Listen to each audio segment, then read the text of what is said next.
नमस्कार, मैं हूं गुंजन। आप देख रहे हैं कानूनी पहलू। आज जिस मुद्दे पर हम बात करेंगे वो है आपराधिक कानून संशोधन अधिनियम 2013 यानी कि क्रिमिनल लॉ अमेंडमेंट एक्ट।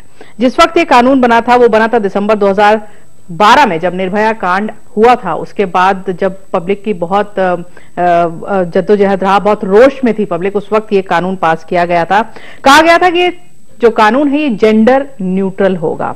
कितना जेंडर न्यूट्रल रहा ये हम वकील साहब से बात करेंगे। तो इसीलिए आज हम बात करेंगे आपराधिक कानून संशोधन अधिनियम 2013 पर।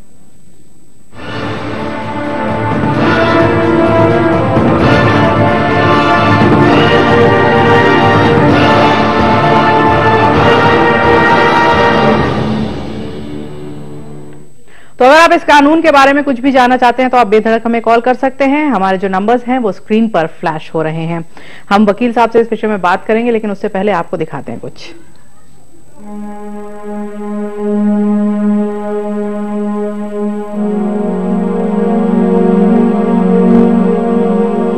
निर्भया कांड के बाद 2013 में क्रिमिनल लॉ अमेंडमेंट एक्ट को मंजूरी दी गई। इस एक्ट के तहत सबसे पहले बलात्कार और दुराचार को सिर्फ महिलाओं तक सीमित न करके जेंडर न्यूट्रल किया गया। यहाँ तक कि बच्चों के साथ हो रहे शारीरिक शोषण को भी इसमें कवर किया गया, चाहे फिर वो मेल चाइल्ड ही क्यों ना हो। रेप की परिभाषा बदलने को कैबिनेट की मंजूरी के बाद रेप को जेंडर न्यूट्रल क्राइम बनाया गया। अब रेप शब्द की जगह ज्यादा असरदार शब्द सेक्सुअल असॉल्ट का इस्तेमाल किया जाता है। कानूनी जानकारों के मुताबिक कानून का ज्यादा असर होगा और इससे महिलाओं के साथ साथ बाल अपराधों पर भी रोक लगाने में मदद मिलेगी। अब छेड़छाड़ भी भारी पड़ेगी। आपराधिक कानून संशोधन अधिनियम 2013 से पहले अगर किसी लड़की के साथ कोई छेड़छाड़ करता था या फिर उसके कपड़े फाड़ता था और उसकी इज्जत पर हाथ डालता था, लेकिन रेप नहीं कर पाता था, तो मामला छेड़छाड़ तक सीमित रह जाता था और छेड़छाड़ के तहत अधिकतम 2 साल की सजा हो सकती थी। लेकिन अब रेप की परिभाषा बदले जाने के बाद महिलाओं की इज्जत पर हाथ डालने या फिर उनके कपड़े फाड़ने या फिर अन्य तरह के सेक्सुअल असॉल्ट करने के मामले में आरोपी शिकंजे में आ सकेगा और इस तरह ऐसे अपराधी से ज्यादा असरदार तरीके से निपटा जा सकेगा।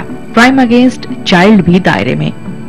जेंडर न्यूट्रल किए जाने से बच्चों के साथ दुराचार करने वाले भी इस दायरे में आते हैं।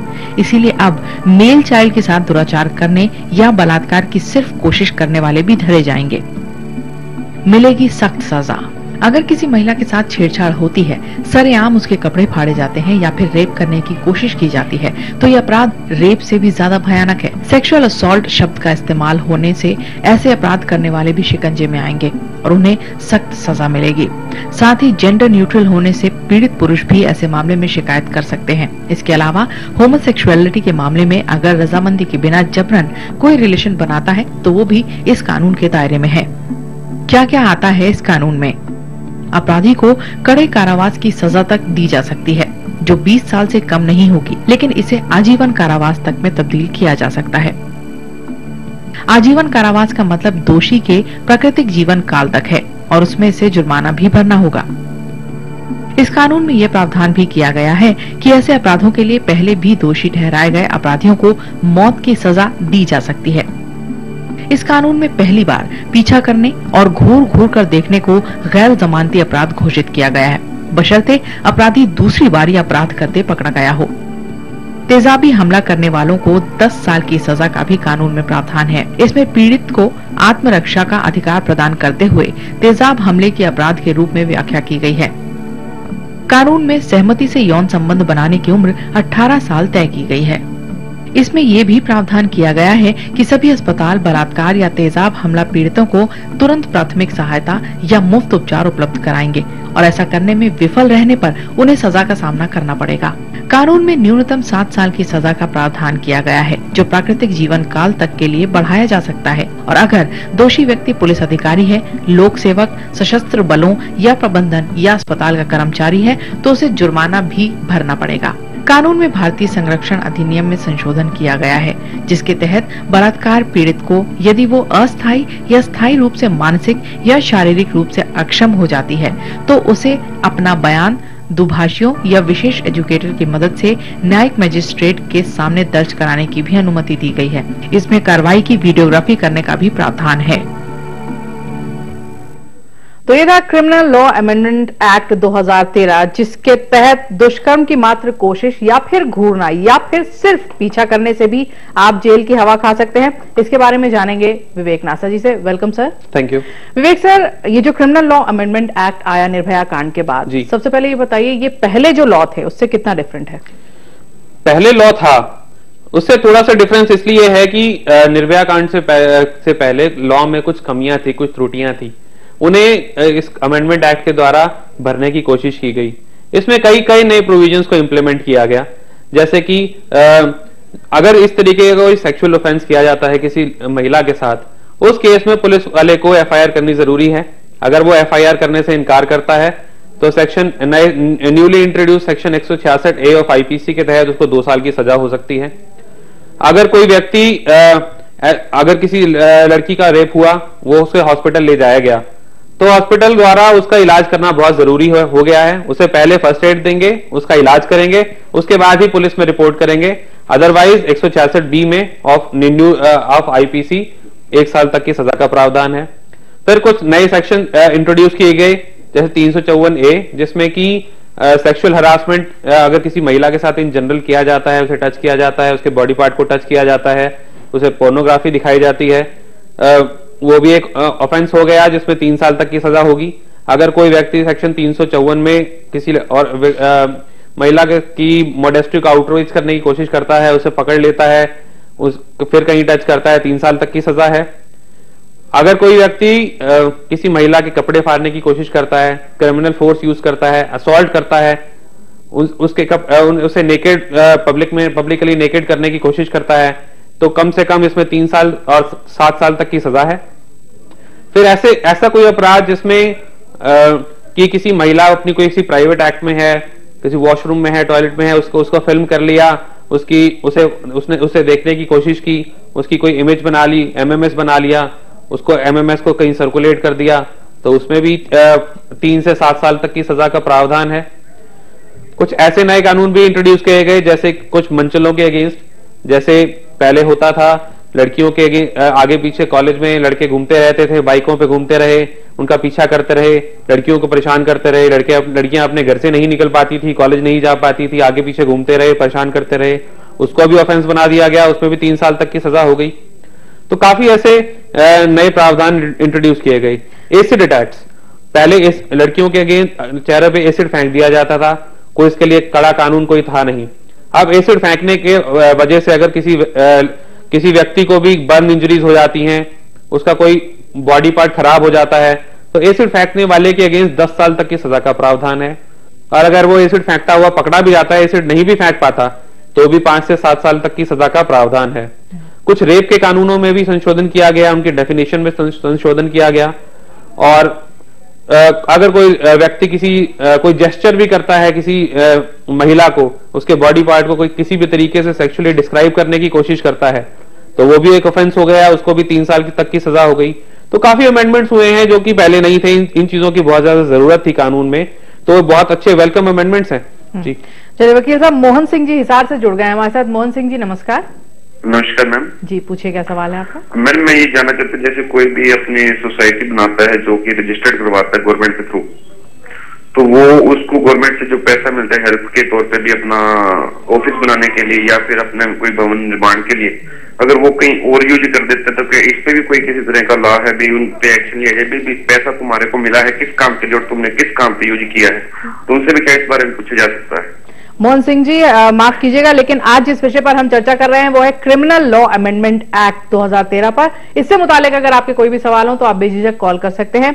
क्रिमिनल लॉ अमेंडमेंट एक्ट 2013 आया था निर्भया कांड के बाद, जो हो हल्ला हुआ इतना ज्यादा, उसको नजरों में रखते हुए एक लॉ लाया गया। इस लॉ में क्या है वो आज हम आपको बता रहे हैं। किसी भी तरह की आपकी राय हो तो भी वो आप पेश कर सकते हैं, बेझिझक हमें कॉल करिए, हमारा नंबर स्क्रीन पर फ्लैश हो रहा है। वकील साहब, आपने बताया कि अभी तक अगर दुष्कर्म होता था किसी लड़की के साथ तो ही वो अपराध की कैटेगरी में आता था, लेकिन क्रिमिनल लॉ अमेंडमेंट एक्ट 2013 के बाद घूर कर देखना, कॉल्स करना, फेक कॉल्स करना, या आप किसी लड़की से छेड़छाड़ कर रहे हैं, वो भी इस लॉ के दायरे में आ गया है। तो क्या कुछ फर्क आएगा या कुछ फर्क आया है अब तक? जी बिल्कुल, फर्क तो काफी आया है। ऐसे कई केसेस हैं जिसमें किसी ने स्टॉकिंग की, यानी कि पीछा करते रहे। जैसे लड़के पहले बहुत होता था कॉलेज जाने वाली लड़कियां हैं उनके आगे पीछे घूमते रहे, उनका घर से निकलना दुश्वार हो जाता था। आज इस कानून के आने के बाद लड़कियों के पास पावर आई है वो कंप्लेंट कर सकें और इस पर जरूर एक्शन लिया जाता है। अब देखना यह है कि पहले पुलिस एफआईआर ही नहीं करती थी इस तरीके के ऑफेंसेस के लिए। अब कानून में तब्दीली होने की वजह से अगर इस तरीके का कोई कानून है, जैसे कि हम 354D की बात कर रहे हैं, अगर उसमें एक महिला जाके पुलिस स्टेशन में कंप्लेंट करती है तो पुलिस वाले का दायित्व है कि उसे एफआईआर करनी ही करनी है। अगर वो एफआईआर नहीं करता है तो उस पुलिस वाले के अगेंस्ट भी 2 साल तक की सजा हो सकती है और उसमें सरकार की कोई सैंक्शन की भी जरूरत नहीं है। यह भी एक अमेंडमेंट की गई, पहले किसी भी पब्लिक सर्वेंट के अगेंस्ट एक्शन लेने से पहले सरकार से एक सैंक्शन लेनी पड़ती थी। यह अमेंडमेंट हो गई कि अगर कोई पुलिस ऑफिसर, कोई एसएचओ अगर 354 की कंप्लेंट में अगर जैसे कि लड़के पीछा कर रहे हैं, घूर के देख रहे हैं, स्टॉकिंग कर रहे हैं, अगर इस तरीके की कंप्लेंट में एफआईआर दर्ज नहीं करता है तो उसके अगेंस्ट 2 साल तक की सजा हो सकती है। सरकार से सैंक्शन लेने की भी जरूरत नहीं है। चेंजेस आए हैं और इंप्लीमेंट हो भी रहे हैं जी। और वकील साहब, आपने कहा कि अब अगर कोई पीछा भी करता है या आपको कोई ब्लैंक कॉल्स करता है, आपके साथ छेड़छाड़ हो रही है, तो हर दूसरी लड़की थाने में पहुंच जाएगी कि भाई हमारे साथ ऐसा हो रहा है, ये लड़का हमारा पीछा कर रहा है। तो आपको नहीं लगता कि इस लॉ का भी कहीं गलत फायदा उठाया जा सकता है या मिसयूज हो सकता है? जी, जहां तक मिसयूज की बात है, मिसयूज तो किसी भी कानून का हो सकता है, बट उसके लिए इन्वेस्टिगेशन है। अभी प्रावधान बनाया गया है एफआईआर करने के लिए, पहले तो ये प्रावधान भी नहीं था। लड़कियां जाती अगर उनके पीछे कोई घूम भी रहा था तो बहुत ज्यादा कोई सख्त कानून था नहीं। अभी कानून सख्त हो गया, बिल्कुल प्रॉपर डेफिनेशन आ गई, इसमें 3 साल तक की सजा का प्रावधान हो गया, वो एफआईआर करा सकती है। अगर कोई इस कानून को मिसयूज करने की कोशिश भी कर रहा है तो पुलिस वाले इन्वेस्टिगेशन में सामने चीजें आई जाएंगी। बातें सारी एविडेंस की हैं। अगर सामने एविडेंस आता है कि वो लड़का जरूर उसका पीछा करता था, उसके आगे पीछे घूमता था, उसकी जिंदगी दुश्वार कर रखी थी, तो बिल्कुल उसे सजा होनी भी चाहिए। तो क्या उस लड़की के लिए किसी तरह के प्रोटेक्शन का भी कोई प्रावधान है इस लॉ में? मान लीजिए कि कोई ऐसा इंसान आपका पीछा कर रहा है जो वाकई कोई ओहदेदार व्यक्ति है या कुछ कर सकता है, आपका बिगाड़ सकता है, और आप जाके थाने में रिपोर्ट करती हैं, तो क्या किसी प्रोटेक्शन के अंडर क्या प्रोटेक्शन आपको मिलेगी किसी तरीके की? प्रोटेक्शन तो इवन अदरवाइज भी पुलिस ऑफिसर का दायित्व है कि अगर इस तरीके का कोई कानून रिपोर्ट होता है और अगर लड़की कहती है कि हाँ ये एक ऊंची पोजीशन पे बैठा है, ये इन्वेस्टिगेशन में विघ्न डाल सकता है या मुझे दोबारा परेशान भी कर सकता है, तो even then SHO is duty bound कि उसे प्रोटेक्ट करे। इसमें कोई इसके स्पेशल प्रोविजंस की जरूरत ही नहीं है जी। चलिए, रीना जुड़ गई हमारे साथ फरीदाबाद से। रीना जी नमस्कार। हाँ जी, मेरी प्रॉब्लम है कि इन-लॉज ने घर से निकाल दिया जस्ट, तो इसके बारे में क्या कुछ लॉ है?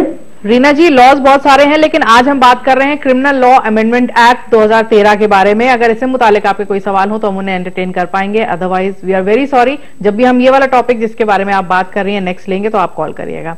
खैर वकील साहब, एसिड अटैक की हम बात कर रहे थे। एसिड अटैक कुछ समय पहले तक बहुत प्रिविलेंट था सोसाइटी में। कोई मंचले जा रहे हैं, उन्होंने एसिड डाल दिया लड़की के ऊपर, ऑटो में जा रही है, कैसे भी ट्रैवल कर रही है।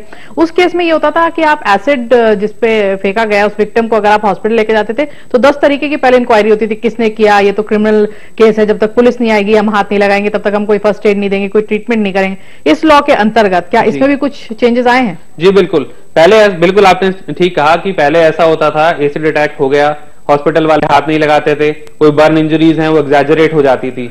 अब कानून में अमेंडमेंट कर दिया गया, सेक्शन 357C ऑफ सीआरपीसी में इंट्रोड्यूस किया और 166B आईपीसी में इंट्रोड्यूस किया, जिसके तहत कोई भी महिला अगर इस तरीके का एसिड अटैक हुआ है उसके अगेंस्ट, तो हॉस्पिटल ड्यूटी बाउंड है, हॉस्पिटल का स्टाफ ड्यूटी बाउंड है, पहले उसे फर्स्ट एड दे, उसकी ट्रीटमेंट करे और उसके बाद ही पुलिस को बुलाए।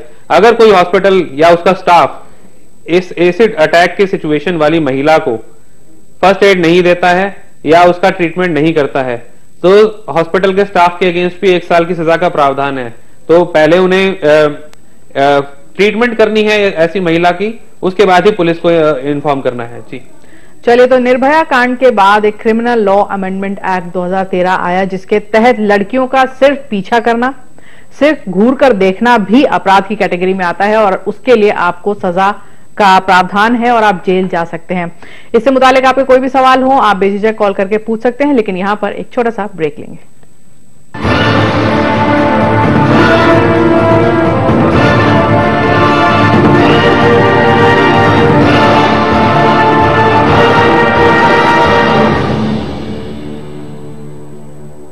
पशुओं के थनों में दूध की मात्रा व प्रेशर बढ़ाने के लिए शतावर के मिश्रण वाली मिंजा खांड का सील बंद डिब्बा ही खरीदें।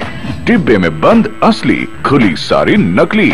ਹੁਣ ਕਿਸਾਨ ਭਰਾਵਾਂ ਦੀ ਬੱਲੇ ਬੱਲੇ ਹੁਣ ਹਰ ਤਰ੍ਹਾਂ ਦੀਆਂ ਫਸਲਾਂ ਫਲ ਤੇ ਸਬਜ਼ੀਆਂ ਦੇ ਲਈ ਕੈਲਸ਼ੀਅਮ ਤੇ ਸਲਫਰ ਦੇ ਰੂਪ ਵਿੱਚ ਆ ਗਿਆ ਹੈ ਸਰਤਾਜ जिप्सम। ये यूज करें अपने खेत में और ये महंगी खाद से छुटकारा पाएं। अच्छी फसल है, ग्रोथ इतनी अच्छी है। ये तो हमने बड़ा लेट लगाई थी फसल और जिसमें ये यूज किया था हमने आपका सरताज, तो बहुत बढ़िया फसल हमारी जिस हिसाब से चल रही है, तो बहुत बढ़िया फसल इसमें निकली। अपनी जमीन दी गुआची ताकत दोबारा हासिल करो। नाले 50 बोरियां दी था 5 बोरियां ही काफी। उन्हें कॉल करो टोल फ्री नंबर 1-800 180 2110। देखिए नुक्कड़ सभा क्रम संख्या 6 और जानिए सुदेश अग्रवाल से सभा कैसे करेगी रोजमर्रा की समस्याओं का समाधान। वीरवार 20 फरवरी शाम 7 बजे।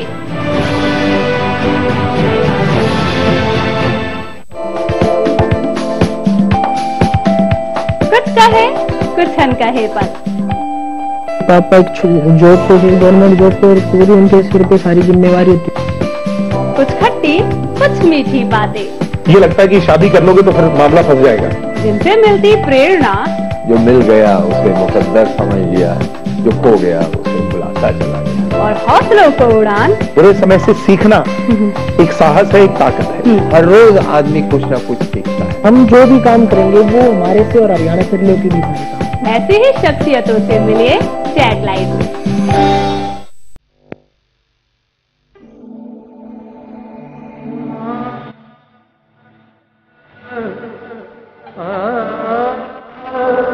जिसको संगीत पसंद नहीं, मुझे लगता है वो इंसान नहीं। घर वालों को कितना वक्त दे पाते हैं? ज्यादा नहीं।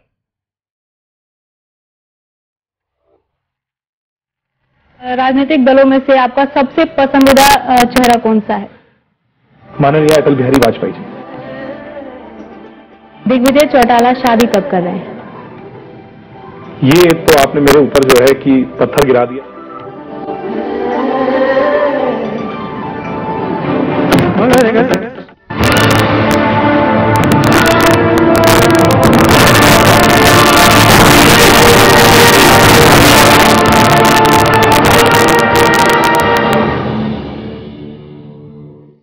Welcome back. आप देख रहे हैं कानूनी पहलू। मैं हूं गुंजन और आज जिस विषय पर हम चर्चा कर रहे हैं वो है क्रिमिनल लॉ अमेंडमेंट एक्ट 2013। यानी कि अभी तक जो लॉज थे, आप चाहे हम दुष्कर्म की बात कर लें या औरतों के लिए जो भी लॉज थे उनके साथ अगर छेड़छाड़ हो रही थी तो खास लॉज नहीं थे। लेकिन इस लॉ के आने के बाद अब सिर्फ महज पीछा करना या फिर ब्लैंक कॉल्स करना या फिर छेड़छाड़ करना भी अपराध की कैटेगरी में आ गया है।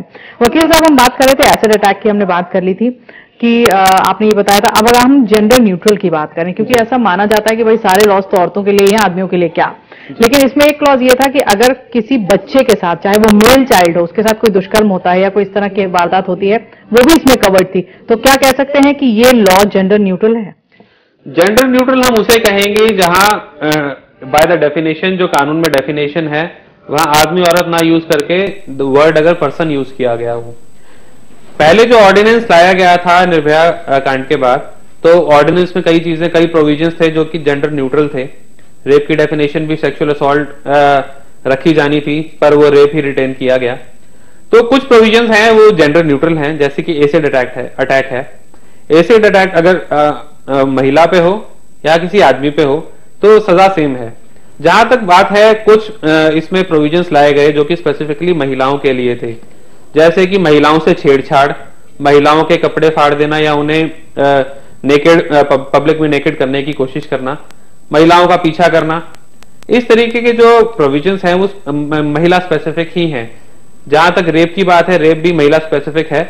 जहां तक बात है कि बच्चों के साथ अगर इस तरीके का कोई दुष्कर्म किया गया, वो एक अलग कानून है पॉक्सो, जिसको हम ऑलरेडी डिस्कस कर चुके हैं। वो सारी चीजें उसमें भी कवर्ड हैं।